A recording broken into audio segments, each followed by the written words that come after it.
Welcome, Representative. Thank you, Mr. Chairman and members of the committee, for this opportunity to discuss and consider House Resolution 7518. In summary, this resolution would urge our federal government to sign on to the Treaty on the Prohibition of Nuclear Weapons, otherwise known as the TPNW, a treaty that has already been signed on by 50 other countries and adopted by the United Nations. By signing and ratifying this treaty, countries are prohibited from developing, testing, producing, manufacturing nuclear explosive devices or stockpiling nuclear weapons. Furthermore, they are barred from transferring or receiving nuclear weapons and other nuclear explosive devices. Now, given that the United States is one of nearly a dozen countries with the possession of nuclear weapons, a major contributor, in fact, is we have over 14,000 nuclear weapons in known existence across the world, the signing of this treaty would be a major step for preventing nuclear war and ensuring that other armed countries also sign on. To be clear, however, the United States signing on to this treaty would not result in unilateral disarmament.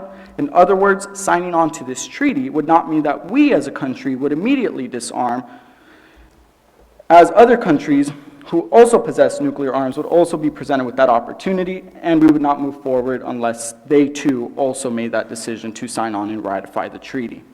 Instead, this shows and demonstrates to the world that we are choosing to disarm because we prioritize peace over war, life over death, and humanity over the acts of inhumanity.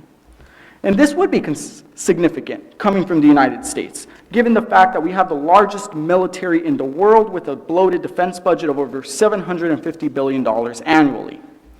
And as a grim reminder, the impact of nuclear weapons cannot be understated, as the blast, heat, and radiation of a single nuclear bomb over a region could kill and injure millions of people. For instance, the single atomic bomb dropped on Hiroshima in 1945 destroyed a city larger than Providence in a matter of minutes. The human suffering was indescribable, as human bodies were left rotting on rocks and bodies were decaying at mass levels. So with all that said, we understood what happened back in 1945 when nuclear weapons were essentially used, so we can only imagine how much more devastating the impact would be with modern-day nuclear weapons. Furthermore, the cost of maintaining and expanding nuclear arsenal is enormous, well into the billions of dollars collectively over the last several decades, and these are budget appropriations that we could have best invested elsewhere as it relates to public education, healthcare accessibility, infrastructure, and public housing. So far, several state legislators have passed this resolution, including Oregon, California, New Jersey, and Maine. Even so, some of our own Rhode Island cities and towns have stepped up to pass this resolution, such as East Providence, Little Compton, and Jamestown. So now is the time that we, here in the Rhode Island House of Representatives, pass this resolution and send a global message that we as a country do not want to and cannot engage in nuclear war that would result in mass death and violence, especially in the current context with everything that is happening in Ukraine and the ongoing threat of Russia. And lastly, I would just like to state that there are over 35 letters of support that have been submitted as it relates to this resolution, which you can find in your committee documents. Thank you. Thank you, Representative. Any questions or comments from members of the committee for Representative Morales? Seeing none, thank you. So, finally, we will move to witnesses signed up on House Resolution 7518. And the first witness we have signed up is Randall Rose. Is Mr. Rose available? He left? Okay. Next witness is Mary Pentergas. Good evening and welcome. Good evening. Thank you, Chair, and thank you, Committee. I'm Mary Pentergas from the Sisters of Mercy. I'm also a coordinating committee member of the Poor People's Campaign of Rhode Island. I'm on Climate Action Rhode Island, and No Endless War and Excessive Militarism. I'm here tonight to just tell you a story. I had just turned 15 in 1962 when the world faced the unthinkable. We held our breath for 13 days when the whole world faced nuclear annihilation in the face of the missiles in Cuba directed at the United States. What we didn't know was that there was a nuclear-armed submarine, B-59, near Cuba, and we didn't know that the officers had the permission to launch that nuclear torpedo without the approval from Moscow. We didn't know that when the U.S. began firing non-lethal depth charges in order to try to get the submarines in the area to submerge,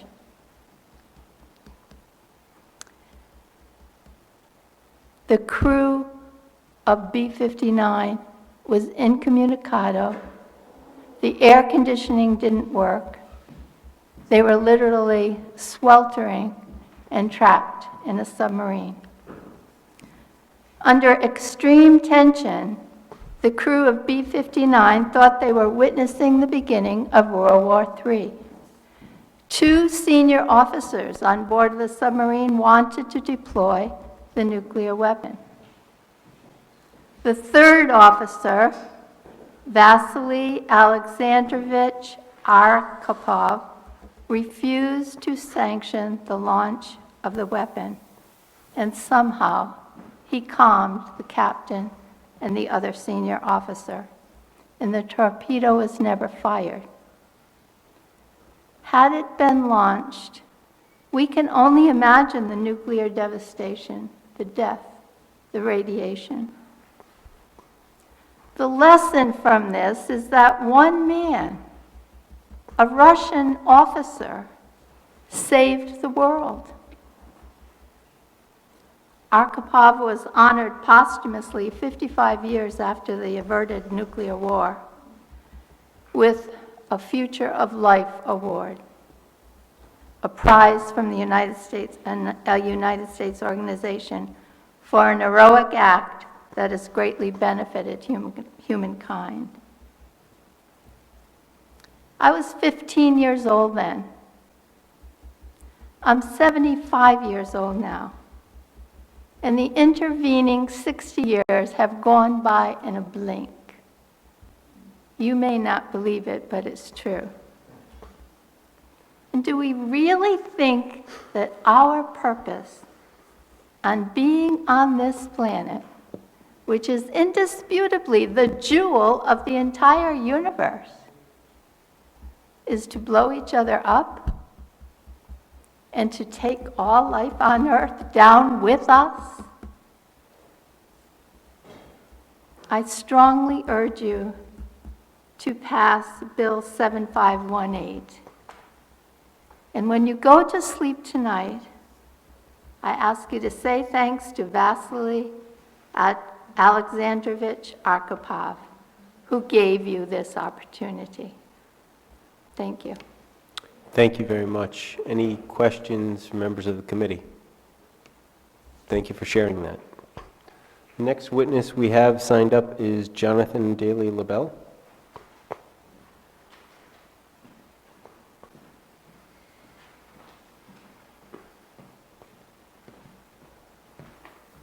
Welcome. Yes, thank you. Thank you for having me, and thank you for being here. My name's Jonathan Daly LaBelle. I am an anti-war and militarism activist and organizer. I work under the banner of No Endless War or Excessive Militarism. This legislative effort that we are so appreciative to Representative Morales and Senator Mack for, they have our great admiration, is under, it's a collaboration of activists known as Just Peace RI. So as I'm here and very appreciative, I just want to say that the case really is being made for this, to support this legislation as we are in this war with Russia attacking Ukraine and all the heightened tensions that we're dealing with there. Very often we hear that the nuclear weapons are a prevention of war, but as we look back just over the last 20 or 25 years, all the wars that have gone on and that are ongoing really prove that that's not the case. It's not a preventative measure. I do just want to acknowledge, too, that there have been great reductions in nuclear weapons. That's something that we do need to be cognizant of. I think we may have had as many as 20,000 nuclear weapons. That has been greatly reduced. There have been nuclear arms treaties that have been multilateral and bilateral and have brought down the number of weapons. And I think we're just at a point now where we really should be working to just eliminate them. So we do have this opportunity with the Treaty on the Prohibition of Nuclear Weapons, TPNW, to do this. It's sanctioned by the United Nations, and this is something that we should focus on. And I would like to see our Rhode Island be a part of that. The last piece is, actually this was given to me by Randall Rose, and he couldn't stay, but there was a survey done 2019 that may have been the most recent comprehensive survey that he could find or that was available, but 49% of Americans do support this, us signing on to the TPNW. 32% were opposed, so there is a large percentage that are for this, more than against. And this is Rhode Island, this is a blue state, and so in the same survey, 70% of Democrats support this initiative. So really, there is support for this, and I hope that that will be considered by this committee. Thank you. Thank you. Any questions from members of the committee? Seeing none, the next witness we have signed up is David Oppenheimer. Mr. Oppenheimer, welcome. Thank you, and thank you, members of the committee. My name is David Oppenheimer. I'm the lead organizer for Action Corps Rhode Island, which is an all-volunteer spin-off of what used to be the political branch of Oxfam. I'm also the state committeeman for House District 32, and I live in North Kingstown. Before I get to the main part of my testimony, I just want to clarify something that would be relevant at any time, but certainly must be addressed given the Russian invasion of Ukraine. Signing this treaty does not mean that the United States is going to unilaterally disarm. There were provisions in the treaty for a nation to sign and then to disarm. Since no nation that has nuclear weapons has signed the treaty, the protocols and process for disposing of weapons has not been worked out. The protocol and process for verification that weapons have been destroyed has not been worked out. And the protocol for checking on the size of stockpiles has not been worked out. So signing this right now, it's highly unlikely that a single nuclear warhead will be dismantled within 10 years, is my guess. But this still could be an incredibly important thing to do, because in this century we've headed in the wrong direction. The treaty encourages interim nation-to-nation negotiations to draw down the amount of weapons held while the process works itself out. And during this time period, the U.S. commitment towards eventually eliminating nuclear weapons could lead everyone back to the table and reverse the trend of the 21st century. As Jonathan noted, many nuclear weapons were destroyed. Most of them were destroyed in the 20th century. And we've been headed in the wrong direction. Nations are now modernizing their nuclear arsenals, increasing defense budgets. Delivery methods have improved. And so that balance of mutual assured destruction that we had cannot be relied upon.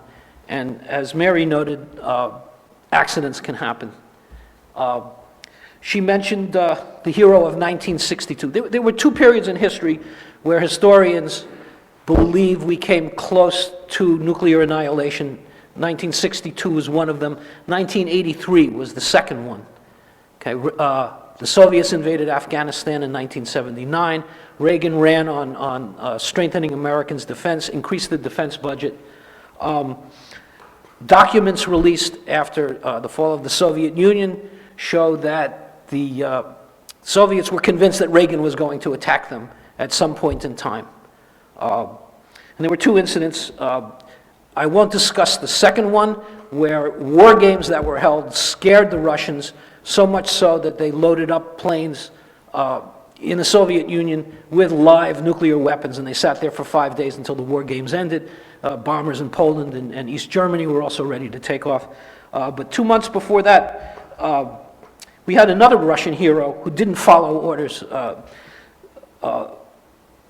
preventing the destruction of the world, because he was in a bunker that was getting satellite communications, and it misinterpreted glint off the sunlight of clouds in Montana for the launching of 5 nuclear missiles. And if he had followed protocol, he would have reported a launch. But he thought about it, and he knew the system was new and wonky, and he thought about it, and he said, his name was, by the way, Lieutenant Colonel Stanislav Petrov, and he said, well, if the United States was really going to attack us, they probably would launch thousands of missiles, not 5, and disobeyed orders and just filed it as another mistake, conventionally done that way. So, like the Russian submarine commander there, Petrov himself was honored around the world for preventing a nuclear holocaust.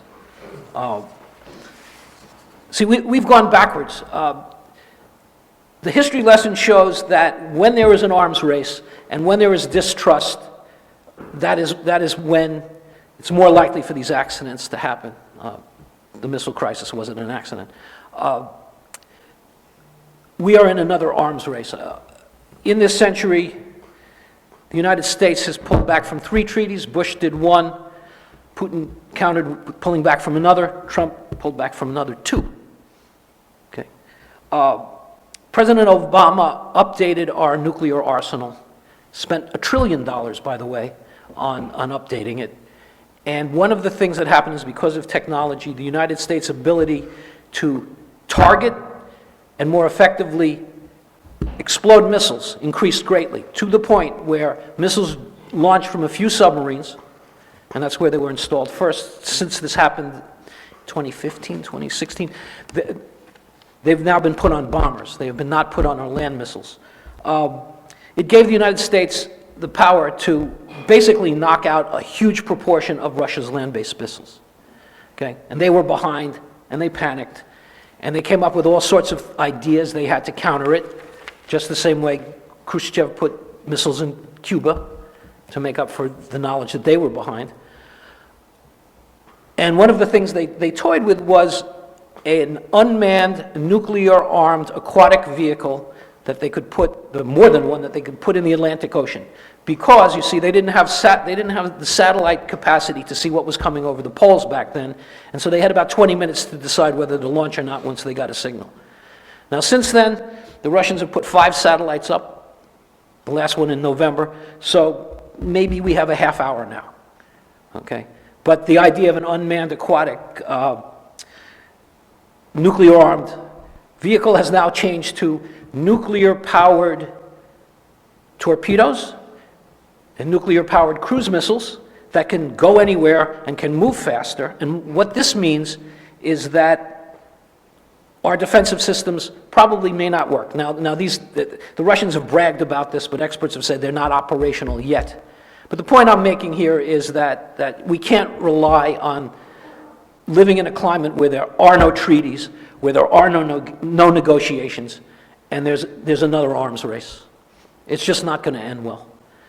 Signing the treaty would be a good step to get people back to the table. The United States could take the lead in stating the intention to draw them down, and that's why I think it's important that Rhode Island step up and tell the federal government that this is a good idea. Thank you. Thank you, Mr. Oppenheimer. Any questions from members of the committee? Yeah. Representative Newberry. I do actually have an appropriate name for this topic, I guess. In all seriousness, I have more of an observation, but the purpose of this is to ultimately eliminate nuclear weapons. And it seems to me that if we got rid of nuclear weapons, the incidence of conventional warfare might escalate. And you see what's going on with Russia and Ukraine right now. The Ukrainian president is calling for a no-fly zone. So far, our administration, I think, has properly resisted that because I think it would trigger World War III. And I think it's my opinion, but if the Russians did not have nuclear weapons, we'd already probably be at war between NATO and Russia right now over what's happening in Ukraine. The Ukrainians themselves used to have nuclear weapons, putting aside whether they could have maintained them back in the 90s and had the technology and had the specialists who were mostly Russian trained. I don't know. But if they had nuclear weapons now, I doubt very much the Russians would have invaded them. I look at China, I look at Taiwan. China has coveted Taiwan since 1949. I don't know what goes through the mind of the Chinese government, but I expect that one reason to this so far, they have not invaded Taiwan, is the threat of nuclear attack. And so I'm not against what you're trying to do. I'm just making the observation that I think getting rid of nuclear weapons may have a downside to it as well. And possibly, but for right now, I think this condition of imbalance and desperate measures taken by the party that's behind is enforced. We just saw Putin, NATO could defeat the Russians, conventional warfare. We just saw Putin start waving around the nuclear weapons right away. And so we're both right to a certain extent. No, you're right. I think, I don't know again, but I expect he started doing that precisely because he knew that would deter us from getting involved conventionally. I don't know, we don't know. It's all playing out live as we talk, but it's something to think about. Okay. I see your point. Thank you. Thank you. Any further questions for Mr. Oppenheimer? Seeing none, the next witness we have signed up is William Smith III.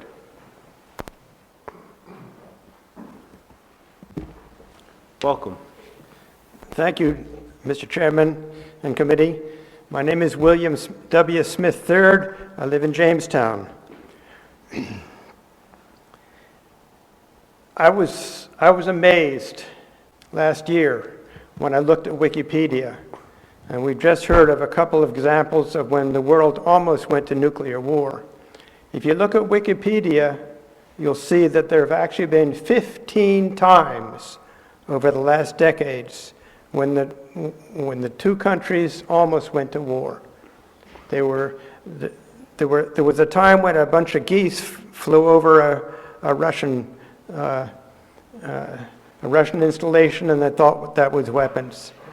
There was a time when the full moon rose over the dew line in northern Canada, and the U.S. side thought that there was weapons coming over. 15 times when the world has almost gone to war. So I don't want to dill on the terrible destruction that would take place, the destruction that would happen here in Rhode Island if there was a nuclear war. What I'd really like to address right now is an address to you folks here in this committee. I'm sure you're wondering why members of a committee like this, a state committee in Rhode Island that deals only with matters of state government, why should you be asked to pass a resolution about nuclear weapons? The federal government has lots of people who are experts in nuclear weapons and the control of them, the management of them, and all that stuff. So why you? To answer that, let me tell you a little story.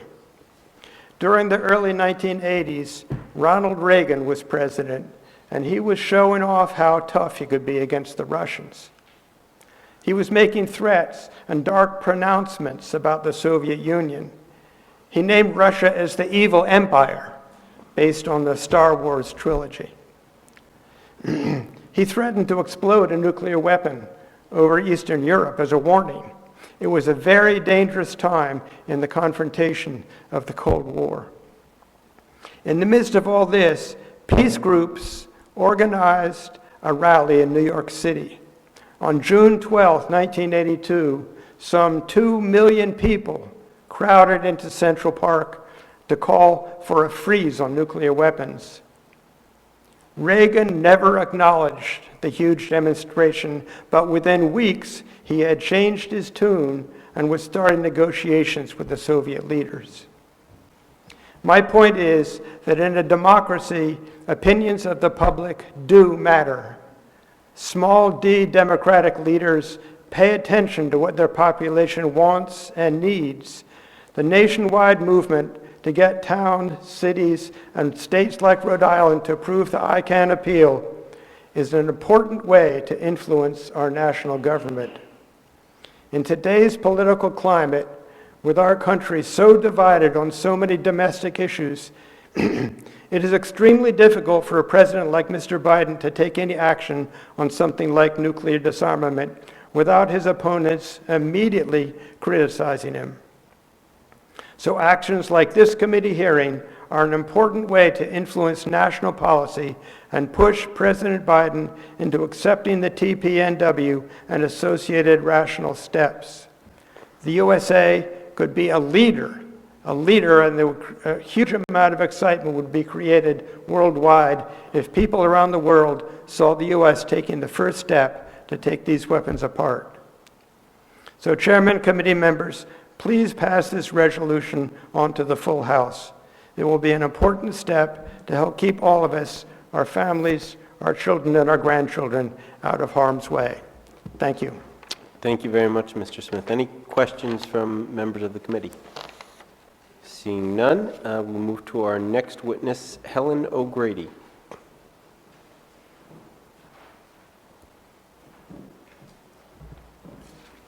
Welcome. Thank you, Chair Shanley and honorable committee members for this opportunity to testify. And thank you, Representative Morales, for your sponsoring of this bill. I am Helen O'Grady from Jamestown and a member of No Endless War or Endless Militarism or Excessive Militarism, and also Just Rhode Island. I'm following up, I guess, on what William was focused on. You know, why should the state be involved? Why support this treaty? Why a state resolution? A number of towns, 3 towns in Rhode Island, or as you've heard, have already have resolutions passed. Jamestown, Little Compton, and East Providence. But why a state resolution? I think that all governing bodies should be involved with this. It's not just a matter of a federal issue and a matter of national security, and therefore not a state issue. I think that all governing bodies, federal, state, and local, have a stake in keeping us safe. This is about public safety with all its global and local ramifications. The Jamestown Resolution states, quote, "We firmly believe that our residents have the right to live in a world free from this threat, the threat of nuclear devastation," end quote. This is important advocacy as we watch in horror now that President Putin has Russia's nuclear weapons poised for launch. It is a throwback in our minds who we know either from studying history or being alive during the missile crisis, the Cuban Missile Crisis in 1962, when our missiles were ready to launch as well as the submarine that was the Russian submarine. In the 80s, I lived in Wyoming, state of Wyoming, for about 10 years and worked with peace activists, and it was the time when they were trying to deploy the MX missile, and we were vehemently opposed to it. Many of the ranchers out there were part of the peace advocacy, and a number of them had the Minutemen missiles on their property, technically not on their property since the federal government had bought part of their land from them. But they were they wanted to ready them to retrofit them for the MX missile. I recall one of the ranchers talking about during the Cuban Missile Crisis, and she said that all of the missiles, the missile silos were open and ready for launch, and this is what they were witnessing around them. This is nothing that will make us feel secure or safe. This is not an assurance that these missiles are not going to be launched. I think that even when former President Trump asked, why shouldn't we use nuclear weapons, that I felt a real threat. Again, I don't feel safe. I'm glad that the Jamestown Town Council passed this resolution. Given these facts, I think that I feel that what we can do is urge our federal delegation to act on this treaty and to sign and ratify it. As a state legislative body, you can be instrumental in urging our federal delegation to do this and to act on this. Please move this bill out of committee. Thank you. Next witness we have signed up is William Waters.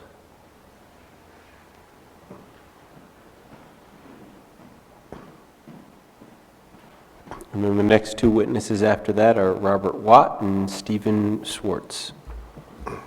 Thank you, Mr. Chairman and members of the committee. My name is William Waters, and I'm a member of Pax Christi. Pax Christi is a local, national, and international Catholic peace organization.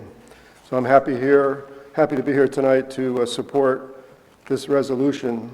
The COVID-19 pandemic has taught us many lessons. Unfortunately, one of those lessons is that large-scale global catastrophes can and do happen when we are not expecting them. This is a very sobering realization when we contemplate the threat of nuclear war. At the present time, 9 countries have nuclear weapons: the United States, Russia, the United Kingdom, France, China, India, Pakistan, Israel, and North Korea. Today, there are about 14,000 nuclear weapons in the world. Most of these are in the possession of the United States and Russia. So what is the problem? Well, nuclear weapons are an existential threat to humanity, meaning that they have the potential to end human existence. A global nuclear winter would follow even a limited exchange of nuclear weapons, making agriculture impossible and bringing climate change on a terrifying scale. By one estimate, there have been 15 close calls, that is, near nuclear weapon launches, since the dawn of the nuclear age in 1945, same year that I was born. With more and more countries seeking and obtaining nuclear weapons over the past 75 years, what are the chances that humanity can escape an intentional or an unintentional nuclear war? The odds weigh against us. Clearly, we are living on borrowed time, and a nuclear war would be a far, far worse public health crisis than COVID-19. Fortunately, there is some hope. On July 7th, 2017, 135 countries endorsed a new United Nations treaty banning nuclear weapons. The Treaty on the Prohibition of Nuclear Weapons took force on January 22nd, 2021, and 54 countries have already ratified it. The Holy See, the Vatican, was the first entity to sign and ratify the UN treaty. The TPNW brings the weight of international law against the construction, stockpiling, and the use of nuclear weapons. Sadly, the United States and the other 8 countries possessing nuclear weapons have not supported or ratified the TPNW. In order to secure a livable future for our children and grandchildren, the United States should conduct robust nuclear efforts to bring all 9, as well as all aspiring nuclear weapons nations, into this new treaty. The result will be an effective global ban on nuclear weapons. With respect to the existing nuclear weapons countries, such a prohibition will need to be multilateral and concurrent. With respect to nuclear weapons aspiring nations, such as Iran and Saudi Arabia, we cannot expect them to give up their ambitions if we in the USA are not willing to ratify the new UN treaty to eventually see our own weapons dismantled. President Biden and the U.S. Senate should support, promote, and ultimately ratify the TPNW. Our senatorial delegation includes a knowledgeable leader on military matters, Senator Reid, and a leading voice on climate change, Senator Whitehouse. Both our senators can make acceptance of the TPNW a part of their long-term legacies. Rhode Island has a significant responsibility in this regard because we build submarines in Rhode Island that would participate in an intentional or accidental nuclear war. Finally, Deuteronomy 30:19 provides all of us with wise counsel. I have set before you life and death, the blessing and the curse. Choose life then, that you and your descendants may live. This new treaty gives us a chance to act and to follow the advice of the Bible. Thank you for the opportunity to share my thoughts with you. Thank you. Any questions from members of the committee? Seeing none, that will move us to our next witness, Robert Watt. Good evening, Mr. Watt. How are you? Good evening, Chairman Shanley, Vice Chairman Corvese, and First Vice Chair Mary Messier. I thank you for allowing me to speak tonight. And I'm a little bit different from these other speakers, and I'll tell you a couple of stories that shows you why. And I want to address specifically one of the issues earlier this evening, brought up by Representative Newberry. My own point of view comes from a military background. I'm a Cape Codder by birth, but I grew up drinking Eclipse coffee milk from the time I was a babe and chose to come to Rhode Island after serving in the military for 4 years active, 2 inactive. I volunteered back in the 60s, tried to get in the Army, couldn't get in, went in the Navy, and then got out, went to law school, and here I am 44 years later. Bill, who talked to you earlier, was a Peace Corps volunteer. So he's been in the peace game for a long time. I come at it a little bit later in life, and I come here today wearing a bunch of different hats. Some fit me well, some less well, but here are my hats. I'm a member of the Veterans for Peace National Organization. I'm a member of the Providence Monthly Meeting, the Quakers. I'm a member of Pax Christi, Rhode Island. I'm a member of the Alternatives for Violence Project, and I'm a practicing attorney for 44 years, basically trial work. Bill won't tell you the story, but up until about 5 or 6 years ago, I was as oblivious to this issue as any person walking within the United States. I saw a picture of Hiroshima, a body of a child burnt beyond recognition, and my wife has brought some of those pictures here today because we had them blown up before we did our street remembrance of Hiroshima right down on Burnside Square about a year and a half ago. And you can go on to the website of this committee and you can see that video, about 18 and a half minutes long, and it'll turn your stomach. So William Smith is down there in Jamestown, and he's there protesting atom bombs, nuclear bombs, Hiroshima and Nagasaki. And a couple of kids come up to him and say, "Is that the rock group that's playing Hiroshima and Nagasaki?" And Bill looked at him and he said, "No, it's not the rock group, Hiroshima and Nagasaki." So in the United States, we have become willfully blind to the existential threat of nuclear war. What did I do in the military? Well, I drove a guy named Admiral Rickover around, carried his nuclear secrets between the Atomic Energy Commission and the Department of Defense, the Pentagon. And on my return trips from the Pentagon, I got to take a couple of salmons from the nuclear facility out in Puget Sound, because Mendel Rivers on the House Armed Services Committee and Richard Russell on the Senate Armed Services Committee, they loved fresh salmon. And Admiral Rickover could get as much money as he wanted for any kind of a military program he wanted, more submarines, and the senators ate well. They ate fresh salmon from the West Coast. So as a member of these different organizations, I had the opportunity to do a little bit of research. And I think somebody may have suggested that I may be an expert. If that be so, put it with a small e.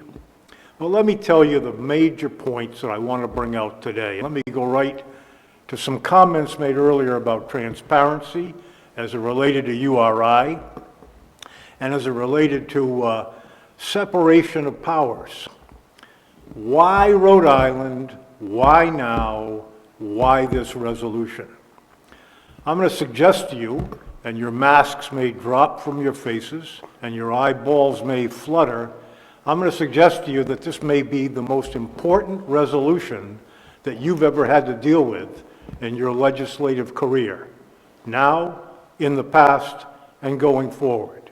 And why is that? Nuclear weapons are undemocratic. We know that the nuclear powers are all maintained by autocrats around the world, crazed individuals. We have this guy in North Korea. He takes out his uncle with a missile in public display. We know the prince, now the crown prince, maybe now the king in Saudi Arabia, well, he wants nuclear missiles too. And the last administration, at least some of the members, flirted with giving him nuclear technology. So this is the guy that's starved Yemen half to death. Nobody in the United States, and we all have our skin in the game, be we Republican, Democrat, agnostic, independent, we've all got our skin in this game. 15 kilotons of TNT is what blasted Hiroshima to smithereens within seconds. A 3-mile wide fireball left shadows of bodies on rocks, melted the eyeballs of Japanese soldiers looking up at the time of the explosion, and left others incinerated in an instant. Ash, dust, immediately. Now, I get the dust-to-dust thing, but I don't think anybody here wants their kids to be a shadow on a rock. We have perhaps a real important guy that can't be here today because he's deceased. But Bernard O'Keefe was an Irish-American guy born right here in Providence. And Bernard O'Keefe from the 30s right up through the mid-50s and even later, he was at every single step of the creation of the nuclear weapons out in New Mexico, flew to Tinian, where they all named these parts of the nuclear bomb by cute names. The pilot named the plane Enola Gay after his mom in Iowa. And what was the bomb's name that they dropped on Hiroshima? It was Little Boy. So they used their imagination to concoct names of terror weapons that have only been used twice. Now, I don't blame them. If I had been in the military back then, I would have been like Bernard O'Keefe. But Bernard O'Keefe wrote a book about his experiences. And he says you get into situations, Truman had a tough call to make and he made it, and who knows what would have happened if he hadn't made the call. It's what happened thereafter that should cause us concern. It's what we should now be looking at and accept our responsibility for, and I really urge this committee to take this resolution with deadly seriousness. Bernard O'Keefe, and if I can quote, because I can't remember most of this stuff, and before I forget it, I'd like to put a public apology to the clerk. Ms. Cataldi, who I beleaguered with getting my stuff into the record. You'll have a chance to read it. But his dedication, Bernard O'Keefe in his book, is to our children and our children's children. May we leave them a world of peace. And that's what this resolution is intended to do. Why Little Rhode Island?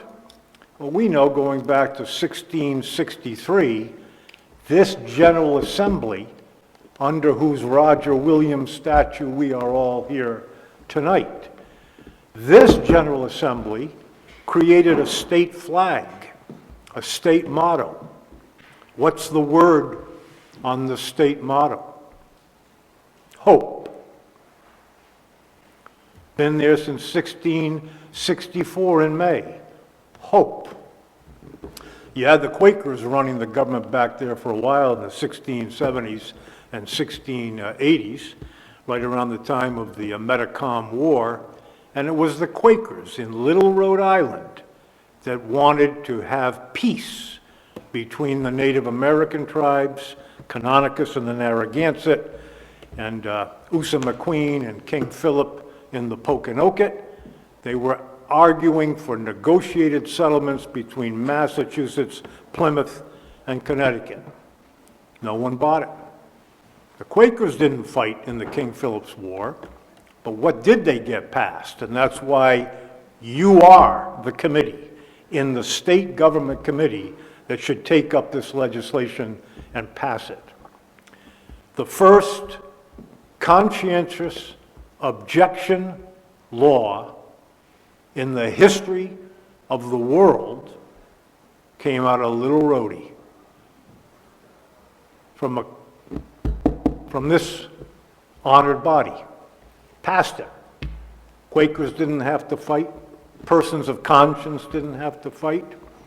There was some restrictions around it, but it's the first time that a body, legislative body, in the history of the world passed legislation for peace. So what better place to start than in Little Rhodey? A peace initiative that will incorporate an affirmative duty for the government to take positive steps to try to, with hope, get others who are nuclear powers to respond and reduce and or eventually eliminate weapons. There's a story that's told, and Mary Pentergas has told it. She's significantly older than I am. I'm 74. A story's told about old Nikita Khrushchev, right around the time of this Cuban Missile Crisis. Well, forget about a 15-kiloton bomb, because back in the 50s, we had guys out at the Lawrence Laboratory that were thinking about a gigaton. Why not produce a gigaton? 1 billion tons of TNT.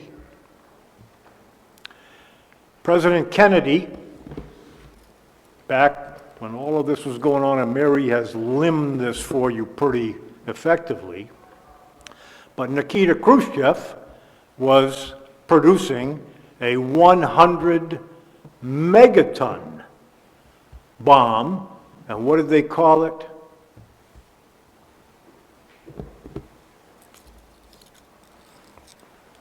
They called it the Tsar Bomba. The Tsar Bomba, if it had been exploded at 42,000 feet in the air, would have blown a hole right in the atmosphere, and who knows what would have escaped. Maybe all of our oxygen, all of our ozone, and all of our lives here on this earth. I don't pretend to know the exact time that humanity came into existence. We're about 4.5 billion years, 5 billion years old, the Earth, give or take, a few million. The human brain comes into existence sometime around 2 million years ago, and then it explodes in terms of its increased size around 40, 50, 60,000 years ago. The pelvic ability to come out with a large head and increased brain size. So where is our imagination? What are we thinking about? Omar Bradley coming out of World War II, right, with Eisenhower responsible for the great victory in World War II. What did he say?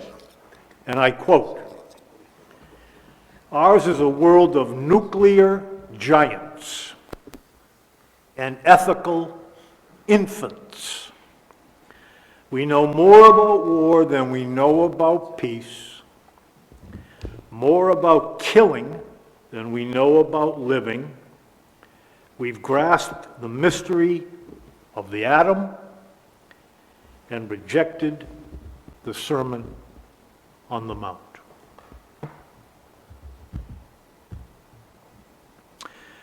So Little Rhodey has a unique peace history.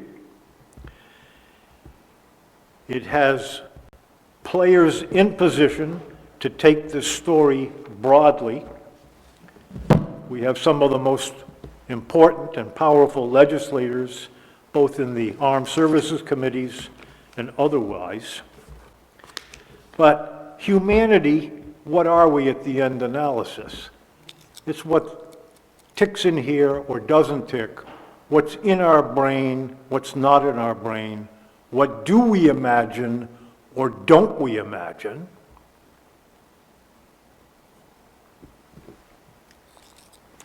Mark 5:36, fear is useless. What is needed is trust.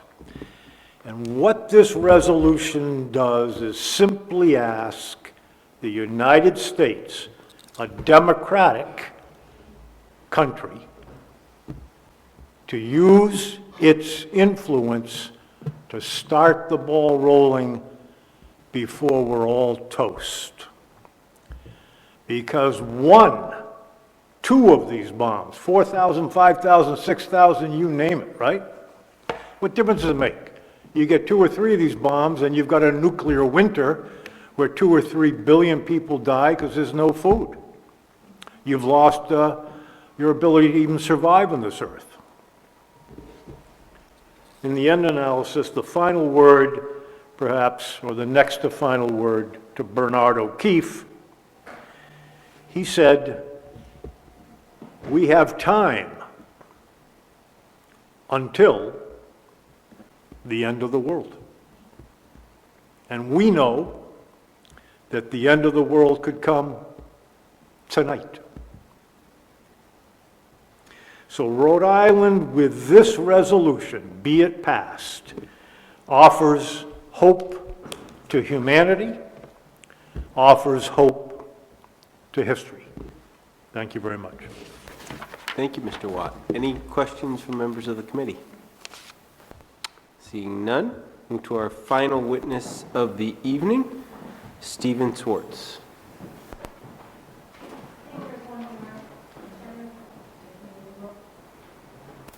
We may have one more witness after that. Hi. Welcome. Oh, sorry. Go ahead, Good. welcome. Hi, my name is Steve Schwartz.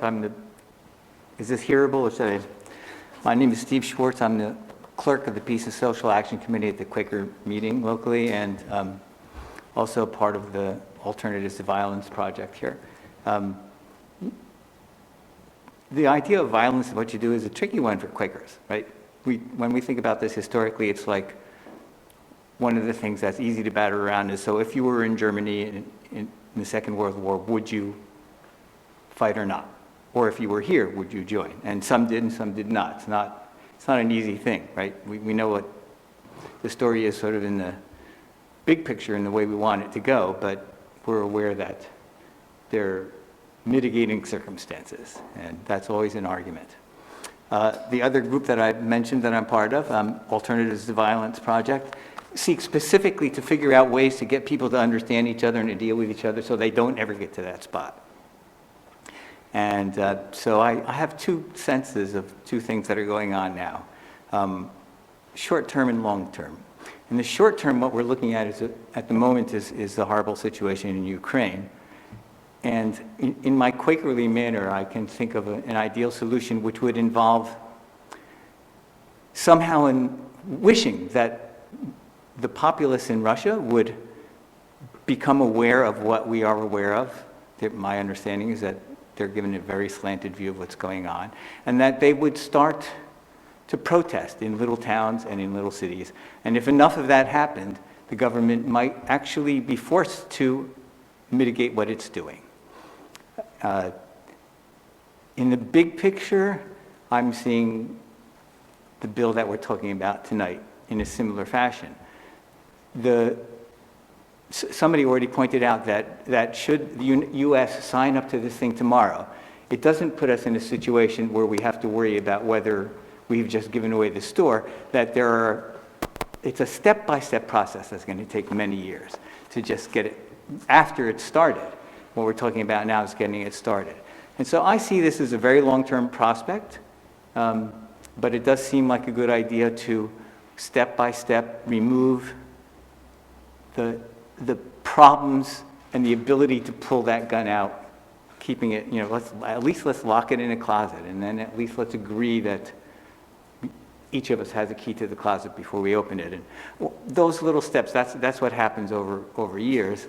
And so this is a long-term process, and I think it should be easy to decide to agree with this bill, because there's really nothing in it that I can think of that gives anybody a hard time. I don't know of anybody who likes the idea of nuclear weapons, except that now that we have them, we want to make sure that if they have them, we have them, right? I understand that. I think that was the point that you were making.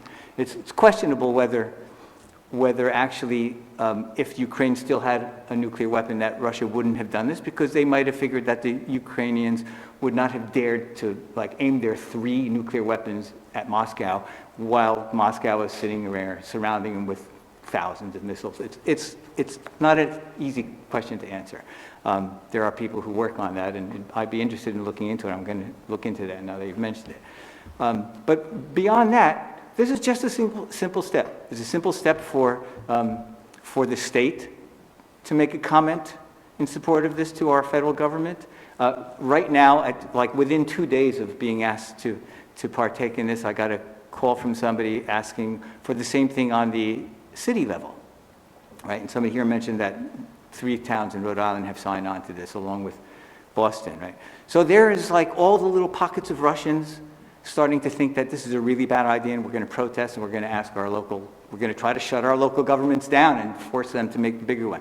That's kind of the goal here, right? It's step by step, and the first thing we can do is just tell people that we don't like this, right? And that we don't want to take it away from them, we don't want to scare them, but we want to at least be stepping in the right direction so that over the long term we can have an effective outcome, hopefully. Thanks. All right, thank you very much, Mr. Schwartz. Any questions from members of the committee? Seeing none, we will move on to what I think is our final witness, Damian Lima. Did anybody else sign up to testify whose name was not called? Then it is Mr. Lima. You have the floor. Good evening. Good evening. It's okay. Chairperson Stanley and members of the State Government and Elections Committee, I submit this testimony to support this legislative resolution 7518. In 2019, Dr. Shelley White received the Victor Seidel and Barry Levi Award for Peace from the American Public Health Association for her work in public health and prevention of war. As her student, I find myself under the moral obligation of testifying today. In war, there are no winners. I have witnessed this myself, much less in a nuclear war that will ultimately affect all living organisms on Earth. And now a lot has been said today about the missile crisis in Cuba in 1962, but let me take a step back a little bit and talk about how we got there. There are details that we found out later in 1987 about how we got there. And I got this from a Washington Post article. and I'm going to read. So Khrushchev's private notes revealed on the release in 1987 that he intended the missiles as a deterrent to American interference in the Caribbean. Kennedy saw it as something very different, the most dangerous in a long sequence of provocations, an act of aggression against the United States, rather than an act of defense on behalf of an ideological ally. The best explanation in the end is that Khrushchev allowed this ideological romanticism to overrun whatever capacity he had for strategic analysis. The author concludes, but a strategy-obsessed Washington could not possibly fathom that the Soviet Union would edge onto the brink of global nuclear war because of the emotional obsessions of one man. Even in ending the near-catastrophic crisis, both Kennedy and Khrushchev seem to have misread one another's strategic priorities and personal motivations, ascribing their own worldview to the other. The world is lucky that Kennedy and Khrushchev priorities lined up in the end, but the shock that Americans had when they learned the real lessons of the crisis, 25 years later, are a powerful reminder of how captive nations and leaders